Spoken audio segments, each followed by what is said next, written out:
ترجمہ: بے شک اللہ تعالیٰ ہر چیز پر قادر ہے۔ سورہ بقرہ آیت نمبر 20، یعنی کوئی شے اس کی قدرت سے باہر نہیں۔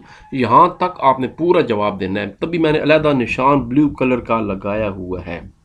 اب آپ کہیں گے کہ میں نے اندر جو نشان لگایا ہے وہ کیا ہے، تو وہ اگلے سوال کا جواب ہے کہ اس آیت کا ترجمہ کریں: ان اللہ علی کل شیء قدیر، بے شک اللہ تعالیٰ ہر چیز پر قادر ہے۔ سورہ بقرہ آیت نمبر 20، حوالہ لازمی دینا ہے، یعنی کوئی شے اس کی قدرت سے باہر نہیں۔ اگلی آیت کا ترجمہ یہ آگے لکھی ہوئی ہے: انی جاعل فی الارض خلیفہ، ترجمہ: میں زمین پر اپنا نائب بنانے والا ہوں۔ سورہ بقرہ آیت نمبر 30، یہ حوالہ بھی لازمی دینا ہے۔ تو 3 سوال یہاں پر ہو گئے۔ توحید کے بارے میں سوال آ جائے تو عقیدہ توحید سے کیا مراد ہے، یہاں سے شروع کریں گے ہم، اور قدرت سے باہر نہیں ہے یہاں تک کریں گے۔ آیت کا ترجمہ ان اللہ علی کل شیء قدیر والا آ جائے تو ترجمہ لکھ کے آگے حوالہ دے کے اور اپنے پاس سے بتانا ہے، یعنی کوئی شے اس کی قدرت سے باہر نہیں۔ اگلی آیت مبارکہ آ جائے تو اس کا ترجمہ بھی نیچے میں نے منشن کیے ہوئے۔ اب اگلا سوال ہے عقیدہ رسالت سے کیا مراد ہے۔ عقیدہ رسالت کا مطلب ہے تمام رسولوں پر ایمان لانا۔ دائرہ اسلام میں آنے کے لیے لازم ہے کہ رسالت کو دل و جان سے تسلیم کی جائے اور کسی اعتبار سے شک و شبہ نہ کی جائے۔ یہ تو تھا 1 نمبر۔ اب دوسرا نمبر لینا، حضرت محمد صلی اللہ علیہ وآلہ وسلم کو اللہ تعالیٰ کا آخری رسول اور آخری نبی ماننا، اور یہ ایمان رکھنا کہ آپ وسلم کے بعد کوئی نبی نہیں آئے گا، عقیدہ رسالت کا اہم جزو ہے۔ جو اس کا انکار کرے گا وہ مسلمان نہیں ہو سکتا۔ یہ جواب ہے۔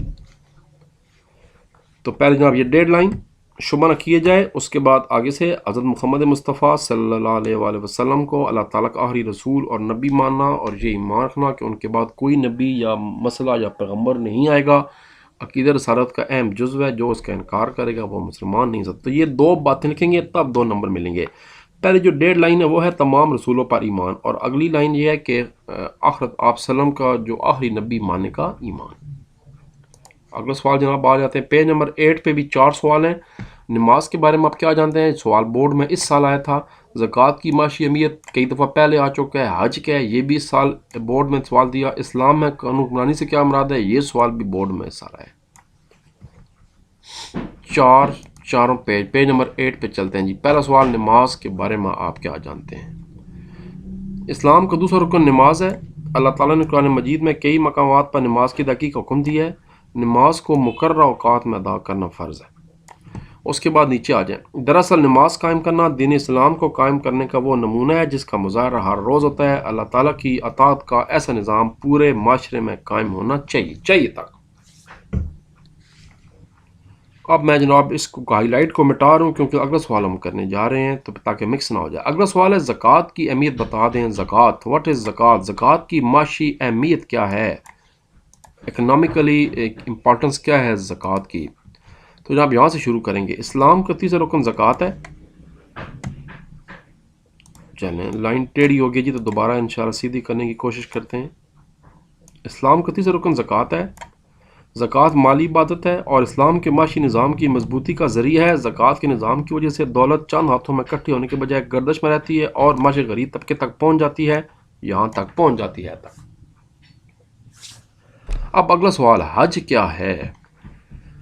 حج اسلام کا 5واں رکن ہے جو سب استطاعت لوگوں پر فرض ہے۔ حج کے موقع پر اللہم لبیک کی پکار مسلمانوں کے اطاعت بھائی چارے کی ایسی مثال ہے جو دنیا میں کہیں نظر نہیں آتی۔ تو یہ بات آپ کریں گے۔ اس کے علاوہ اس پیراگراف سے MCQs بہت آ جاتے ہیں۔ پہلا رکن توحید رسالت، دوسرا رکن نماز، یہ MCQs ہیں۔ تیسرا رکن زکوٰۃ، میں دوبارہ ہائی لائٹ سارے کر دیتا ہوں، یہ MCQ بتا رہا ہوں۔ اسلام کا تیسرا رکن زکوٰۃ، ہم نے کتاب کو فالو کرنا ہے۔ اسلام کا چوتھا رکن روزہ، اسلام کا 5واں رکن حج۔ تو یہ جناب 5 مشہور MCQs ہیں جو کہ بورڈ میں کئی دفعہ آ چکے ہیں۔ اگلا جناب شارٹ کوسچن ہے، اسلام میں قانون کی حکمرانی سے کیا مراد ہے؟ پیج اسلام میں قانون کی حکمرانی سے کیا مراد ہے، یہ سوال ہے جس کا پورا ٹاپک ہے فل و فل کل و کل مل مل۔ قانون کی حکمرانی اسلام کے نظام کی اہم خوبی ہے، یہاں سے لے کر فیصلے قرآن و سنت کے مطابق ہوں۔ یہ سارا آپ نے جناب جتنی لائنیں آپ کو نظر آ رہی ہیں یہ ساری آپ نے شامل کر دینی ہیں۔ ٹھیک ہو گیا جی، نشان میں نے مین لگائے ہوئے نیلے رنگ کا، تو اس کو فالو کریں۔ اگلا سوال اگلے پیج پہ چلتے ہیں، اور سوال ہے بڑا مشہور، اخوت کے بارے میں حضور اکرم صلی اللہ علیہ وسلم کا کیا ارشاد مبارک ہے؟ یہ جی حضور اکرم صلی اللہ علیہ وسلم کا ارشاد مبارک ہے کہ مسلمان دوسرے مسلمان کا بھائی ہے، وہ اس کے ساتھ دھوکہ نہیں کرتا، اس کے ساتھ خیانت نہیں کرتا اور اس کی غیبت نہیں کرتا۔ حدیث نمبر 2747 سنن ترمذی، حوالہ لازمی دینا ہے۔ آپ صلی اللہ علیہ وسلم نے کینہ حسد سے باز رہنے کا درس دیا، لہٰذا مسلمانوں کو چاہیے کہ وہ اتفاق سے رہیں اور ایک دوسرے کی مدد کریں۔ ہو سکتا ہے کچھ نئی کتابوں میں تھوڑا سا ڈفرنٹ لکھا ہوا، لیکن بات یہی کرنی ہے۔ اگلا سوال ہے، دو قومی نظریے سے کیا مراد ہے؟ لو جی دو قومی نظریے پہ آ جائیں اگلے پیج پہ جناب۔ یہ جی دو قومی نظریے سے مراد ہے کہ برصغیر پاک و ہند میں دو بڑی قومیں ہندو مسلمان آباد ہیں، مسلمان پہلے لکھیں ہندو بعد میں لکھیں۔ یہ دونوں قومیں صدیوں تک ایک دوسرے کے ساتھ رہنے کے باوجود گھل مل نہ سکیں۔ دو قومی نظریے کی بنیاد مسلمانوں کا تشخص ہے، پاکستان دو قومی نظریے کی بنیاد پر قائم ہوا۔ یہ بات بتانی ہے۔ اگلا سوال اگلے پیج پہ ہے اور یہ سال پنڈی بورڈ میں آیا تھا کہ مغلیہ سلطنت کے پہلے اور آخری حکمران کا نام لکھیں۔ تو آپ بتا دیں کہ تھوڑا سا مثالہ لگا کے کہ مغلیہ سلطنت کے پہلے حکمران ظہیر الدین بابر تھے، جنہوں نے دہلی میں بنیاد رکھی 1526 میں، اور مغلیہ سلطنت کے آخری بادشاہ تھے بہادر شاہ ظفر، جنہوں نے 1857 کی جنگ کے بعد جن کو انگریزوں نے گرفتار کر لیا، میانمار رنگون پروین انتقال کر گئے۔ تو پہلے حکمران ظہیر الدین بابر، بنیاد رکھی 1526، دہلی پہ قبضہ کیا، اور آخری بادشاہ تھے بہادر شاہ ظفر، جن کو انگریزوں نے شکست دی 1857 کی جنگ آزادی میں، اور خلاص ہو گیا کام۔ سر سید نے مسلمانوں کی ترقی کی راہ کیسے ہموار کی؟ یہ بھی سوال بورڈ میں آ چکا ہے، یاد رکھیں بورڈ کے بہت سے سوال ریپیٹ ہو جاتے ہیں۔ سر سید نے محمدن ایجوکیشنل کانفرنس کا پلیٹ فارم مہیا کر کے مسلمانوں کی سیاسی ترقی کا راستہ ہموار کیا۔ اچھا یہ بھی شارٹ کوسچن ہے اور یہ MCQ بھی ہے۔ سر سید کب پیدا ہوئے، کہاں پیدا ہوئے، کب وفات پائے؟ سر سید احمد خان 1817 میں دہلی میں پیدا ہوئے، اوپر لکھا ہوا ہے دہلی میں، کہیں لکھا ہوا تھا پچھلے تھا ٹاپک پہ، اور 18 یہ دوبارہ جناب لکھا ہوا ہے طریقے علی گڑھ والے ٹاپک میں لکھا ہوا ہے جو ہم اگلے چیپٹر میں پڑھیں گے، تو یہیں سے یاد کر لیں۔ سر سید احمد خان دہلی میں 1817 میں پیدا ہوئے اور 1898 میں وفات پائے۔ تو یہ MCQ بھی آ سکتا ہے اور شارٹ کوسچن بھی آ سکتا ہے۔ اگلا ایکسرسائز کا سوال ہے، اب یا پھر کبھی نہیں، کتابچہ چودھری رحمت علی، جیسے اب میں کہہ رہا ہوں اب ایسے لکھنا۔ پہلی لائن، چودھری رحمت علی نے 28 جنوری 1933 کو اب یا پھر کبھی نہیں نو اور نیور کے عنوان سے 4 صفحات پر مشتمل کتابچہ جاری کیا، جو طریقے پاکستان کے لیے مضبوط دیوار ثابت ہوا، اور اس کے ساتھ ہی جو دیگر قومیں وہ پاکستان کے نام سے آشنا ہوئیں۔ اس کے بجائے بہتر آپ لکھ لیں کہ پاکستان کا لفظ پہلی مرتبہ چودھری رحمت علی نے اس کتابچے میں استعمال کیا تھا۔ یہ اس کا جواب ہے۔ اور ہندوستان میں ایسٹ انڈیا قائم کرنے کا مقصد کیا تھا؟ اگلے پیج پہ انگریزوں نے اگلے ٹاپک پہ یہ بھی جناب اوپر MCQ آ گیا۔ چودھری رحمت علی پیدا ہوئے 1897 میں، اور آپ نے جناب برطانیہ کی مشہور عالم کیمبرج یونیورسٹی میں تعلیم حاصل کی تھی، اور لاہور اسلامی کالج میں بھی پڑھتے رہے تھے۔ اچھا جی سوال کا جواب ایسٹ انڈیا کمپنی والا، میں پھر سوال بتا دوں، ہندوستان میں ایسٹ انڈیا کمپنی قائم کرنے کا مقصد کیا تھا؟ انگریزوں نے ایسٹ انڈیا کمپنی 1600 میں قائم کی۔ کمپنی ہندوستان میں ایسی معاشی پالیسی بناتی تھی جس کا زیادہ سے زیادہ مالی فائدہ خود انگریزوں کو ہوتا تھا۔ یہ مغل بادشاہ جہانگیر کے دور میں قائم کی گئی تھی، اور بڑے مشہور واقعہ ہے کہ کس طرح انگریزوں نے اجازت لی تھی، اس کی کسی دن آپ کو دوبارہ بتاؤں گا۔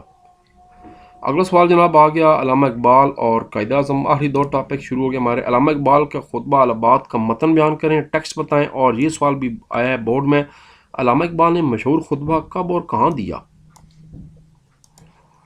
پہلے تو یہ سوال، آپ نے مشہور خطبہ الہ آباد کے مقام پر 1930 میں دیا، جس میں مسلمانوں کے لیے الگ ریاست کے قیام کا مطالبہ کیا۔ یہ اس کا پورا جواب بتانا ہے۔ علامہ اقبال نے مشہور خطبہ الہ آباد کے مقام پر 1933 میں دیا، جس میں مسلمانوں کے لیے الگ ریاست کے قیام کا مطالبہ کیا۔ اب اگلا سوال کہ انہوں نے اس میں کہا کیا؟ علامہ اقبال کے خطبہ الہ آباد کا متن بیان کریں، what is the text of علامہ اقبال، یہاں سے شروع کر لیں۔ یہ ٹاپک ریپیٹ ہو رہا ہے چیپٹر نمبر 2 میں بھی، تو میں ہمیشہ بچوں سے کہتا ہوں یا ادھر سے یاد کر لیں یا چیپٹر نمبر 2 سے، جہاں سے آپ کو آسان لگتا ہے۔ آپ نے فرمایا مجھے ایسا نظر آتا ہے کہ اور نہیں، یہاں سے لے کر جناب چلتے چلتے چلتے قیام کا مطالبہ کر رہا ہوں، تاکہ یہ درمیان میں آپ نے ساری باتیں بتانی ہوگی، یہ والا۔ اور آخری دو سوال آگے قائد اعظم صاحب کا ٹاپک ہے، ایک تو ایکسائز کا سوال ہے اسٹیٹ بینک والا، اور ایک بڑے مشہور سوال ہے کہ قائد اعظم نے قومیت کی کیا تعریف کی ہے، یا قائد اعظم نے دو قومی نظریے کے متعلق کیا ارشاد فرمایا۔ دونوں سوالوں کا ایک ہی جواب ہے، اور وہ ہے پیراگراف قائد اعظم صاحب کا، یہ والا۔ قائد اعظم محمد علی جناح دو قومی نظریے کے زبردست حامی تھے، وہ ہر لحاظ سے مسلمانوں کو الگ قوم کا درجہ دیتے تھے۔ آپ نے فرمایا، قومیت کی جو بھی تعریف کی جائے، مسلمان اس تعریف کی روح سے الگ قوم ہیں، وہ اس بات کا حق رکھتے ہیں کہ اپنا الگ مملکت قائم کریں۔ مسلمانوں کی یہ خواہش ہے کہ وہ اپنے جناب تمام مقاصد کے لیے جو طریقہ اپنانا چاہیں وہ اپنا سکتے ہیں، یہاں تک۔ اور اب جناب آخری سوال اسٹیٹ بینک کے قیام کے موقع پر کیا کہا گیا، ایکسائز کا سوال ہے۔ 1 جولائی 1948 کو قائد اعظم نے اسٹیٹ بینک کا کرتے فرمایا، مغرب کا معاشی نظام انسانیت کے لیے ناقابل حل مسائل پیدا کر رہا ہے، کیونکہ وہ سودی نظام تھا، اس کے لیے بات بتائی جا رہی ہے، اور یہ لوگوں میں انصاف قائم کرنے میں ناکام رہا ہے۔ ہمیں دنیا کے سامنے ایک ایسا معاشی نظام پیش کرنا چاہیے جو اسلام کے صحیح تصور مساوات اور سماجی انصاف کے اصولوں پر مبنی ہو۔ لو جی، پھر چیپٹر نمبر 1 ختم جی۔ جو نئے سوال ایڈ ہوتے جائیں گے آپ کو میں ساتھ ساتھ بتاتا جاؤں گا، اور ہم شروع کرنے جا رہے ہیں چیپٹر نمبر 2 تحریک پاکستان اور پاکستان کا قیام۔ مگر اس سے پہلے جناب چیپٹر 2 کے سوال سامنے رکھتے ہیں۔ استاد محترم ایم ٹی صاحب کو یاد رکھیے، منیب ٹیپس، اور آپ سے میں اجازت چاہتا ہوں۔ ملاقات ہوگی اگلی ویڈیو میں چیپٹر نمبر 2 کے ساتھ۔ اللہ حافظ، پاکستان زندہ باد۔